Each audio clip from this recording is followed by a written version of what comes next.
আসসালামু আলাইকুম।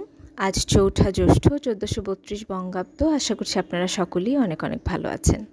Essential sentence স্ট্রাকচারের আলোচনায় আজ আমরা জানার চেষ্টা করব একটি বাক্যের উপাদান সম্পর্কে। উদাহরণ দিয়ে দেখানো যেতে পারে একটি বাক্য, Seema is buying a new dress in the store. এখানে Seema subject, is buying verb phrase, a new dress complement এবং in the store modifier of place. একটি বাক্য গঠিত হতে হলে সাবজেক্ট এবং verb, that means Seema is buying, এই দুটো ম্যান্ডেটরি থাকতেই হবে। কমপ্লিমেন্ট অনেক সময় থাকতেও পারে, নাও থাকতে পারে।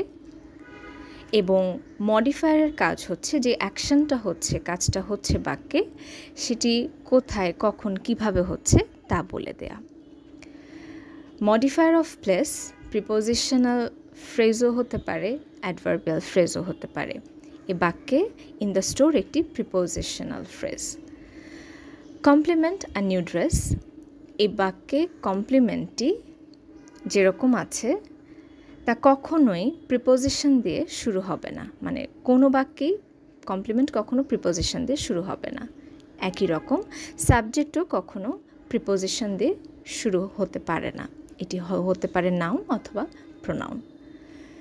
তাহলে আজ আমরা জানলাম একটি বাক্যে সাবজেক্ট এবং ভার্ব ম্যান্ডেটরি বিষয়, কমপ্লিমেন্ট থাকতেও পারে, নাও থাকতে পারে, এবং মডিফায়ার আমাদেরকে জানিয়ে দেয় যে কাজটি কখন, কোথায়, কিভাবে হচ্ছে।